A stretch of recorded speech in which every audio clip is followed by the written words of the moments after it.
আসসালামু আলাইকুম। সম্মানিত দর্শক, বিজনেস কেয়ার ইন্টারন্যাশনালের পক্ষ থেকে আপনাকে স্বাগত।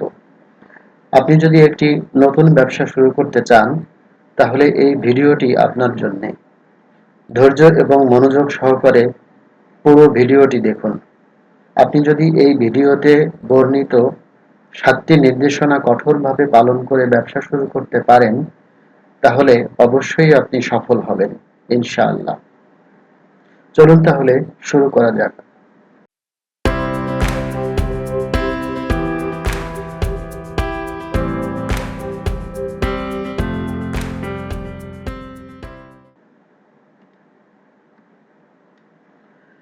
প্রথমেই আপনাকে ব্যবসা করার কারণ নির্ণয় করতে হবে।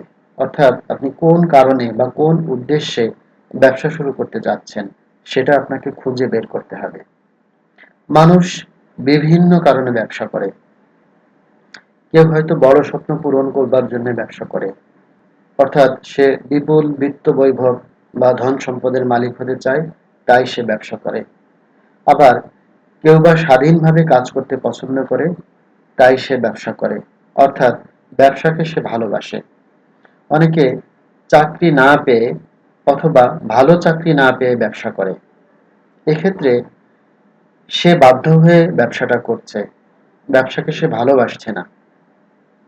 আবার অনেকে মনে করে ব্যবসা করলে তো বড় হওয়া যায়, দেখি চেষ্টা করে কি হয়। আপনি কোন কারণে ব্যবসা করতে যাচ্ছেন, সেটা আপনাকে প্রথমেই খুঁজে বের করতে হবে। আপনি যদি ভালোবেসে ব্যবসা করেন অথবা আপনার যদি বড় স্বপ্ন থাকে, তাহলে আপনি অবশ্যই ব্যবসায় সফল হবেন, ইনশাআল্লাহ। আমরা জানি বুখারী শরীফের প্রথম যে হাদিসটি রয়েছে, সেটা হলো ইন্নামাল আমালু বিন্নিয়ত, অর্থাৎ নিশ্চয়ই কর্মের ফলাফল নিয়তের উপর নির্ভর করে। আপনি যেরকম নিয়ত করবেন, আপনার কর্মের রেজাল্ট বা কর্মের ফলাফল ঠিক সেরকমই হবে। সুতরাং ব্যবসার শুরুতেই আপনার নিয়তকে ঠিক করতে হবে। আপনাকে নিয়ত করতে হবে এরকম যে আমি ব্যবসাকে ভালোবাসি, মন প্রাণ দিয়ে ব্যবসা করব এবং ব্যবসা করে আমি আমার বড় স্বপ্ন পূরণ করব, দেশের এবং দেশের মানুষের কল্যাণ করব। এরকম যদি আপনার নিয়ত থাকে, তাহলে আপনি ইনশাআল্লাহ অবশ্যই ব্যবসায় সফল হবেন। নাম্বার 2, ব্যবসা শুরু করার সিদ্ধান্ত নেবার আগে আপনি আপনার পরিবারের সাথে আলাপ আলোচনা করে নিন। কেননা পরিবার আপনার শক্তির উৎস, পরিবার আপনার প্রেরণার উৎস।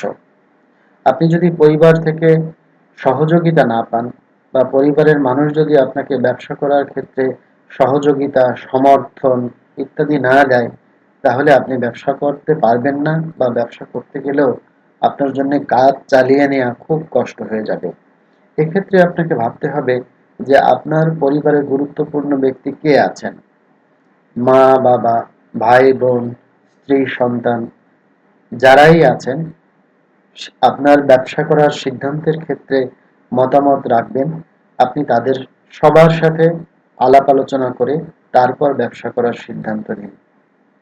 যদি কেউ আপনার ব্যবসার ব্যাপারে অমত পোষণ করেন, তাহলে তাকে বুঝিয়ে রাজি করান, কিন্তু রাজি না করিয়ে আপনি কখনোই ব্যবসা শুরু করবেন না। কারণ আপনি যদি ব্যবসা শুরু করেন, তাহলে পরিবার থেকে আপনি প্রথমত পুঁজি পাবেন না। ব্যবসা করবার জন্য আপনার কম বেশি টাকা পয়সার প্রয়োজন হবে। পরিবার থেকে এই টাকা পয়সা আপনি পাবেন না। পরিবার থেকে আপনি উৎসাহ উদ্দীপনা পাবেন না। পরিবার থেকে আপনার কাজের ব্যাপারে সহযোগিতা পাবেন না। আপনার পরিবারের লোকজন আপনাকে কাজে সহযোগিতা করতে চাইবে না। অনেক ক্ষেত্রে আপনাকে ব্যঙ্গ বিদ্রূপ করবে, অনেক ক্ষেত্রে আপনাকে থামিয়ে দেবার চেষ্টা করবে, অনেক ক্ষেত্রে আপনাকে বলবে আপনি ভুল সিদ্ধান্ত গ্রহণ করেছেন। তো পরিবারের সহযোগিতা যদি আপনার না থাকে, তাহলে আপনি ব্যবসা করে সফল হবেন কি হবেন না সেটা পরের ব্যাপার, কিন্তু ব্যবসার কাজ চালিয়ে নেওয়া আপনার জন্য ভীষণ কষ্ট হবে। সুতরাং আপনি অবশ্যই পরিবারের সাথে আলাপ আলোচনা করে সিদ্ধান্ত নিয়ে পরিবারের সদস্যদেরকে রাজি খুশি করিয়ে তারপর ব্যবসা শুরু করুন। তাহলে দেখবেন পরিবার থেকে আপনি সকল ধরনের সহযোগিতা পাবেন, আপনার কাজ সহজ হবে, আপনি ইনশাআল্লাহ ব্যবসায় সফল হবেন। নাম্বার 3, দৃঢ় মানসিক প্রস্তুতি গ্রহণ করুন। ব্যবসা করে সফল হওয়া অত্যন্ত অত্যন্ত কঠিন একটি কাজ। সুতরাং ব্যবসা করার শুরুতেই আপনাকে আপনার মনোবল খুব শক্ত করতে হবে।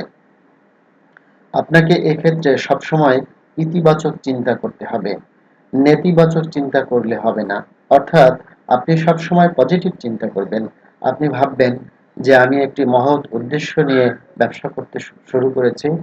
ব্যবসা করার মাধ্যমে আমি নিজের কল্যাণ করব, দেশের কল্যাণ করব। আমি ব্যবসা করে অবশ্যই সফল হব। আমার পক্ষে ব্যবসা করে সফল হওয়ার মতো সব ধরনের গুণাবলী আছে। আমার মানসিক শক্তি আছে, আমার শারীরিক শক্তি আছে, আমার জ্ঞান আছে, আমার প্রজ্ঞা আছে, মেধা আছে। এরকম যদি আপনি ইতিবাচক চিন্তা করেন যে আমি অবশ্যই ব্যবসায় সফল হব, তাহলে আপনি ইনশাল্লাহ সফল হবেন। কিন্তু আপনি যদি নেতিবাচক বা নেগেটিভ চিন্তা করেন, তাহলে আপনার পক্ষে ব্যবসায় সফল হওয়ার সম্ভাবনা অনেক কমে যাবে। সুতরাং শুরুতেই আপনাকে আপনার মনোবল বা মানসিক প্রস্তুতি খুব ভালো করে নিতে হবে। আপনার মনকে শক্ত করতে হবে। ব্যবসা করে সফল হওয়া খুবই কঠিন একটি কাজ, আমি আগেই বলেছি। ব্যবসা করলেন, ব্যবসা শুরু করলেন আর সফল হয়ে গেলেন। বিষয়টা যদি এরকম হতো, তাহলে সবাই ব্যবসা শুরু করত এবং ব্যবসা করে সবাই সফল হয়ে যেত, সবাই ধনী হয়ে যেত। কিন্তু না, ব্যবসা করে সফল হওয়া ভীষণই কঠিন একটি কাজ। সেই কারণে সবাই ব্যবসায় আসে না, সবাই ব্যবসায় সফলও হয় না। আর যারা ব্যবসায় আসে, মনোবল শক্ত না হওয়ার কারণে, ইতিবাচক চিন্তা না করার কারণে তারা কিন্তু ব্যবসায় ব্যর্থ হয়ে যায়। কিছুদিন কষ্ট করে চালিয়ে নেয়, একটা সময় তারা অধৈর্য হয়ে যায়, তখন তারা ছেড়ে চলে যায়। আপনি যখন ব্যবসা করবেন, আপনার সামনে অনেক বাধা, অনেক প্রতিবন্ধকতা, অনেক প্রতিকূলতা আসবে। আপনাকে সবসময় চিন্তা করতে হবে, আমি সকল বাধা বিঘ্ন, প্রতিবন্ধকতা, প্রতিকূলতা পার করে জয়ের লক্ষ্যে, সফলতার লক্ষ্যে এগিয়ে যাব এবং আমি অবশ্যই সফল হব ইনশাআল্লাহ। আপনি যদি এরকম চিন্তা করেন, তাহলে আপনার পক্ষে ব্যবসায় সফল হওয়া সম্ভব। আপনি যখন ব্যবসা শুরু করবেন, তখন আপনাকে একটা বিকল্প পরিকল্পনা তৈরি করতে হবে, যেটাকে ইংরেজিতে বলে ব্যাকআপ প্ল্যান। আপনাকে একটা ব্যাকআপ প্ল্যান রাখতে হবে। ব্যাকআপ প্ল্যানটা কেন রাখতে হবে? যেমন ধরুন, আপনার মাধ্যমে পরিবারের যাবতীয় খরচ পরিচালিত হয়। আপনি পরিবার পরিচালনা করেন। কিন্তু আপনি যখন ব্যবসা শুরু করবেন, নতুন ব্যবসা থেকে প্রথম দিকে আপনার আয় রোজগার আসবে না। ১ থেকে ২ বছর লেগে যাবে আপনার আয় রোজগারের মুখ দেখতে। অর্থাৎ সফলতার মুখ দেখতে বা লাভের মুখ দেখতে। সেই ক্ষেত্রে আপনার পরিবার কিভাবে চলবে, সেই জন্য আপনাকে একটা পরিকল্পনা করতে হবে। বিকল্প একটা অর্থের যোগান আপনার জন্য রেখে দিতে হবে। হয় আপনি বিকল্প আয় রোজগারের ব্যবস্থা রাখুন, অথবা আপনি আহ, কিছু জমানো অর্থ রাখুন, যা আপনার পরিবারের পরিচালনার জন্য কাজে আসবে। আপনি যদি এরকম একটা বিকল্প প্ল্যান বা ব্যাকআপ প্ল্যান তৈরি করে ব্যবসা শুরু করেন, তাহলে আপনার মানসিক চাপ কম থাকবে, আপনি স্বাচ্ছন্দ্যে কাজ করতে পারবেন এবং আপনি ব্যবসায় সফলতার দিকে এগিয়ে যাবেন ইনশাআল্লাহ। কিন্তু দেখা যাচ্ছে, শুরুতেই যদি আপনি ব্যবসা থেকে মুনাফা চান বা লাভ চান, যেটা দিয়ে আপনার পরিবার পরিচালনা করবেন, তাহলে সেটা আপনার জন্য খুব কষ্টকর হয়ে যাবে। কারণ শুরুতেই আপনার ব্যবসা থেকে লাভ আসবে না। সেক্ষেত্রে আপনাকে যদি পরিবার পরিচালনা করার চাপ নিয়ে কাজ করতে হয়, তাহলে আপনি ব্যবসায়িক কাজে ভালোমতো মনোযোগ দিতে পারবেন না। আপনার পক্ষে ব্যবসা পরিচালনা করা খুব কঠিন হয়ে যাবে। সেজন্য আপনাকে অবশ্যই অবশ্যই একটা ব্যাকআপ প্ল্যান রাখতে হবে। এই ক্ষেত্রে যদি আপনি অন্য একটি আয়ের ব্যবস্থা করতে পারেন, অর্থাৎ একটা ব্যাকআপ ইনকাম সোর্সের ব্যবস্থা রাখতে পারেন, তাহলে আপনার জন্য সব থেকে ভালো হয় এবং আপনি ঠান্ডা মাথায় স্বাচ্ছন্দ্যে ব্যবসায়িক কার্য পরিচালনা করতে পারেন। এবং একটা সময় গিয়ে যখন আপনার ব্যবসা থেকে ইনকাম শুরু হবে, তখন আপনি দেখবেন আরো বেশি বেটার ফিল করবেন। তখন আপনার ব্যবসায়িক কার্যক্রম পরিচালনা করতে আরো বেশি আনন্দ লাগবে, আপনি আরো বেশি উৎসাহ পাবেন। সুতরাং বিকল্প পরিকল্পনা করতে কখনোই ভুল করবেন না যদি আপনি একটি নতুন ব্যবসা শুরু করতে চান। একজন অভিজ্ঞ এবং পেশাদার পরামর্শকের সাহায্য নিন। এক্ষেত্রে আমি একটি প্রশ্ন দিয়ে শুরু করতে চাই। মনে করুন আমি যদি বলি বর্তমান বিশ্বে সবথেকে বড় ফুটবলার কে? আপনি হয়তো বলবেন মেসি, নেইমার, রোনালদো, এমবাপ্পে ইত্যাদি ইত্যাদি। তাহলে বলুন তো, এরা যখন খেলতে নামে তখন কি এরা একজন কোচের আন্ডারে খেলে না? অবশ্যই খেলে। এদের ক্যারিয়ারের বয়স 10, 12, 15, 20 বছর। শুরুতেও তারা কোচের আন্ডারে খেলতো, এখনো তারা কোচের আন্ডারে খেলে। এই বয়সে এসে বা ক্যারিয়ারের এত লম্বা পথ পাড়ি দেওয়ার পরেও খেলার কোনো অংশ কি তাদের অজানা থাকে? থাকে না।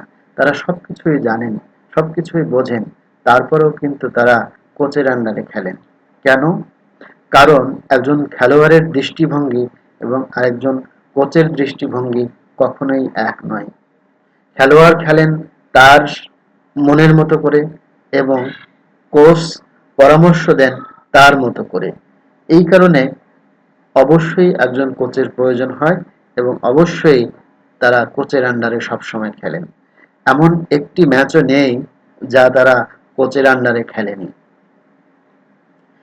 তো এটা শুধু খেলাধুলার ক্ষেত্রে নয়, পৃথিবীর যে কোনো কাজে আপনি যখন শুরু করবেন বা আপনি যখন কাজটি করবেন তখন অবশ্যই আপনার একজন অভিজ্ঞ পরামর্শক থাকা খুবই জরুরি।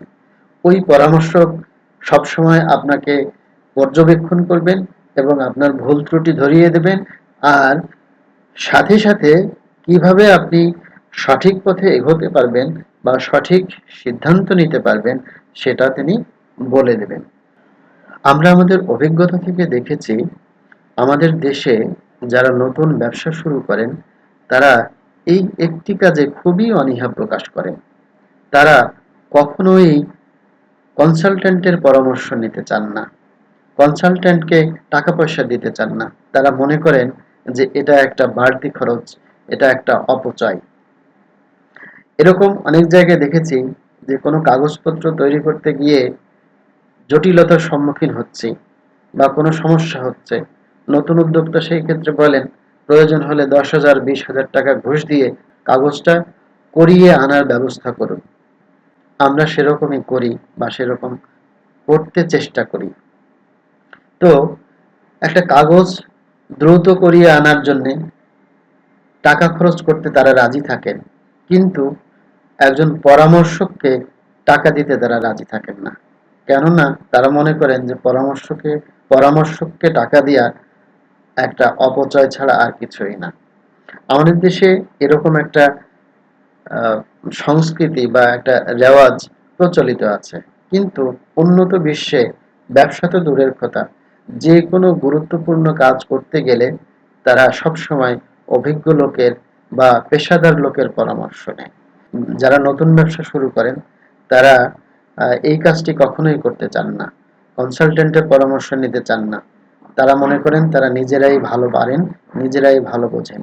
এক্ষেত্রে কখনো কখনো দেখা যায় যে একজন নতুন উদ্যোক্তা তিনি আগে কোথাও চাকরি করতেন, তার কিছুটা অভিজ্ঞতা আছে, তিনি মনে করেন তার সেই অভিজ্ঞতা দিয়ে তিনি কাজ চালিয়ে নিতে পারবেন। কিন্তু না, আপনি আপনার অভিজ্ঞতা থাকুক বা না থাকুক আপনাকে অবশ্যই একজন কনসালটেন্টের পরামর্শ নিতে হবে। আবার আমাদের অভিজ্ঞতা থেকে এটাও দেখেছি যে কনসালটেন্টের পরামর্শ নিতে আসে, কনসালটেন্টের সকল পরামর্শ তারা মেনে চলে না। 2টা, 4টা, 5টা এরকম পরামর্শ মানে, বাকিগুলো তারা মানতে চায় না। তারা বলে এভাবে করব না, এভাবে আমার ভালো লাগছে না, এভাবে করব না, এভাবে করলে হবে না। এক্ষেত্রে আপনার কোনটা ভালো লাগলো বা কোনটা ভালো লাগলো না সেই চিন্তা করা উচিত নয়।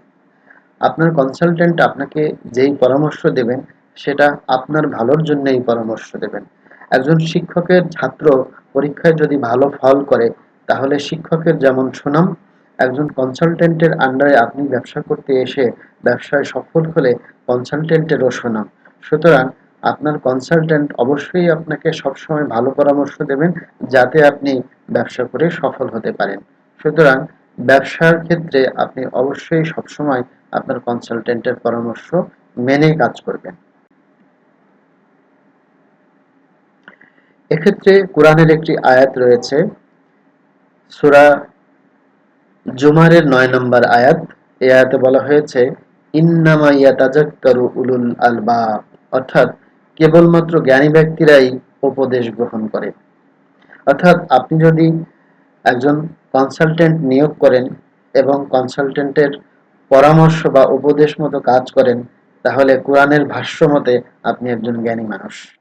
সুতরাং আপনি অবশ্যই জ্ঞানী মানুষ হতে চাইবেন এবং জ্ঞানী মানুষ হয়ে ব্যবসাটি পরিচালনা করবেন। প্রয়োজনীয় বিনিয়োগে কার্পণ্য করবেন না। আপনি যখন ব্যবসা করতে শুরু করেছেন, তখন আপনাকে অবশ্যই কম বেশি কিছু অর্থ বিনিয়োগ করতে হবে। তো যেই বিনিয়োগগুলো প্রয়োজনীয়, অর্থাৎ বাধ্যতামূলক, সেই বিনিয়োগগুলো আপনি অবশ্যই করবেন। সেই বিনিয়োগগুলো করতে আপনি কখনো কৃপণতা করবেন না।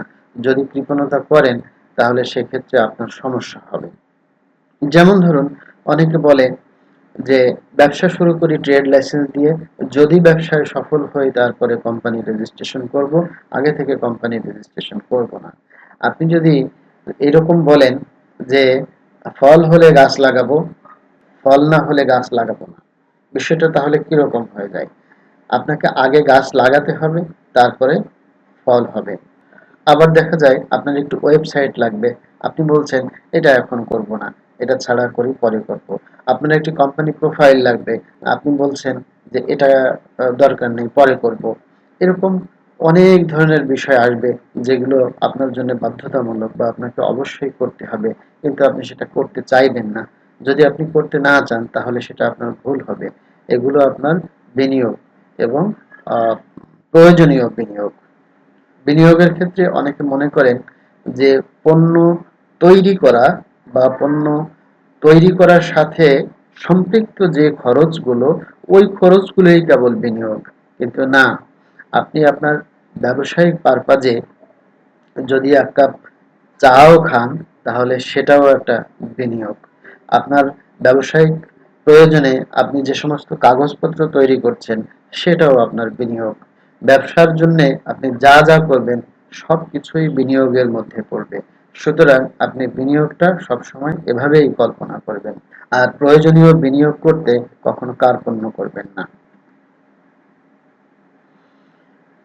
আপনি যখন ব্যবসা করার সিদ্ধান্ত নেবেন, সিদ্ধান্ত তৈরি হয়ে যাবার পরে এক মুহূর্ত দেরি না করে সঙ্গে সঙ্গে কাজে ঝাঁপিয়ে পড়ুন। কেননা আপনি যদি এরকম একটা উদ্দেশ্য নিয়ে ব্যবসা শুরু করেন যে ব্যবসার মাধ্যমে আপনি সফল হবেন এবং আপনার বড় স্বপ্ন পূরণ করবেন, তো এই ক্ষেত্রে যদি আপনি ব্যবসা শুরু করতে দেরি করে ফেলেন, তাহলে আপনার ধনী হওয়াটাও পিছিয়ে যাবে। সুতরাং আপনি যত তাড়াতাড়ি ধনী হতে চান, তত তাড়াতাড়ি ব্যবসায়িক কাজে ঝাঁপিয়ে পড়ুন। শুধু এই ব্যাপারটি এখানে নয়, এখানে আরো একটা ব্যাপার রয়েছে। কারণ আপনি যখন একটা সিদ্ধান্ত গ্রহণ করেন, তখন আপনার মধ্যে একটা এক্সাইটমেন্ট তৈরি হয় এবং এই এক্সাইটমেন্টটা একটি নির্দিষ্ট সময় পর্যন্ত থাকে। এরপরে আস্তে আস্তে এক্সাইটমেন্টটা প্রশমিত হয়ে যায়, অর্থাৎ মাথা থেকে চলে যায়, একসময় ডিলিট হয়ে যায়। তখন হয়তোবা দেখা যাবে আপনি একসময় ব্যবসা শুরু করতে চেয়েছিলেন, কিন্তু দ্রুত কাজ শুরু না করার কারণে পরবর্তীতে আপনার আর কাজ শুরু করতে ইচ্ছে করছে না। তখন আপনি সিদ্ধান্ত পরিবর্তন করলেন, আপনার আর ব্যবসা করা হলো না। একটা জরিপে দেখা গেছে, পৃথিবীতে মানুষ যত পরিকল্পনা করে, তার ৫০% পরিকল্পনা পদক্ষেপ নেয়ার আগে মাথা থেকে ডিলিট হয়ে যায়। অর্থাৎ পরিকল্পনাগুলো খুব চমৎকার থাকে, কিন্তু পরিকল্পনা অনুযায়ী মানুষ কাজ শুরু করে না এবং কাজ শুরু করতে দেরি হবার কারণে একটি নির্দিষ্ট সময় পর ওই পরিকল্পনা মাথা থেকে মুছে যায় বা ডিলিট হয়ে যায়। এই কারণে পৃথিবীর ১০০% ভালো পরিকল্পনার মধ্যে ৫০% পরিকল্পনা পদক্ষেপ নেয়ার আগেই মাথা থেকে মুছে যায়। সেই ভালো কাজগুলো আর করা হয়ে ওঠে না। সুতরাং আপনি যদি ব্যবসা করতে চান এবং সিরিয়াস হন, তাহলে দেরি না করে দ্রুতই কাজ শুরু করে দিন। আপনি এই ক্ষেত্রে কোনো অজুহাতকে প্রশ্রয় দেবেন না। আপনি মনে করতে পারেন আমার বোনের বিয়েটা শেষ হোক, তারপরে আমি কাজ করব। আমার একটা ব্যক্তিগত সমস্যা আছে, সমস্যাটা যাক তারপরে কাজ শুরু করব। পারিবারিক ঝামেলা আছে, ঝামেলাটা যাক তারপরে কাজ শুরু করব। এই ঝামেলা, এই সমস্যা, এই ব্যস্ততা কোনোদিন যাবে না।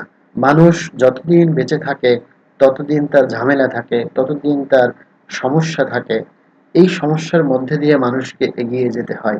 কোনো কিছু করতে হলে এই সমস্যার মধ্যে দিয়েই শুরু করতে হয়। আপনি কোনোদিন সমস্যামুক্ত হতে পারবেন না।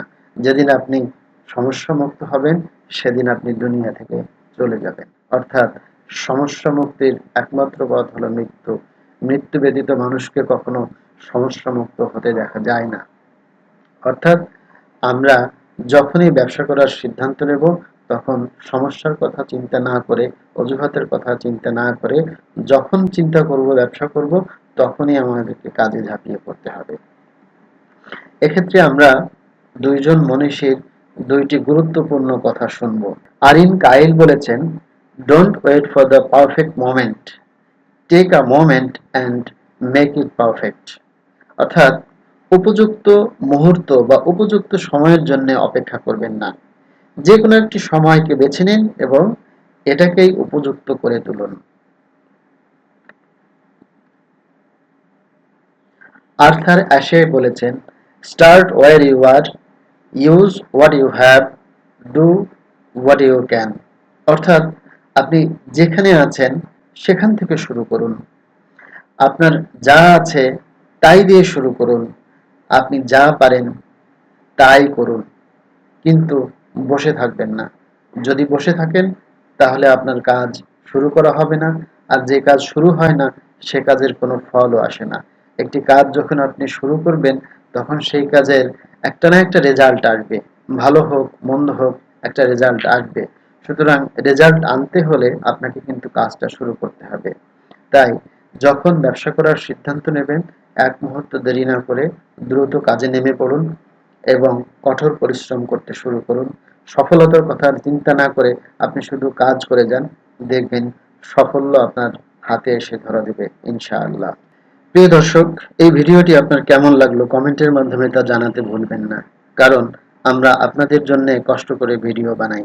ভিডিওগুলো যদি আপনাদের ভালো লাগে এবং উপকারে আসে তাহলেই আমাদের পরিশ্রম সার্থক। তাই ভিডিওটি যদি ভালো লাগে তাহলে একটি লাইক দিয়ে আমাদেরকে উৎসাহিত করুন। ফেসবুক সহ অন্যান্য প্ল্যাটফর্মে শেয়ার করে আপনার কাছের মানুষদের দেখার সুযোগ করে দিন। ব্যবসা বাণিজ্যের উপরে আরও কি কি ভিডিও চান সেটা লিখে জানান। আর আমাদের চ্যানেলটি সাবস্ক্রাইব করে বেল বাটনটি অন করে দিন, যাতে সবার আগে আপনি আপনার কাঙ্ক্ষিত ভিডিওটি দেখতে পারেন। মনোযোগ এবং ধৈর্য সহকারে ভিডিওটি দেখবার জন্য আপনাকে অসংখ্য ধন্যবাদ। পরিশেষে আপনার সুস্বাস্থ্য, দীর্ঘায়ু এবং ব্যবসায়িক সাফল্য কামনা করে শেষ করছি। আসসালামু আলাইকুম ওয়া রাহমাতুল্লাহি ওয়া বারাকাতুহু।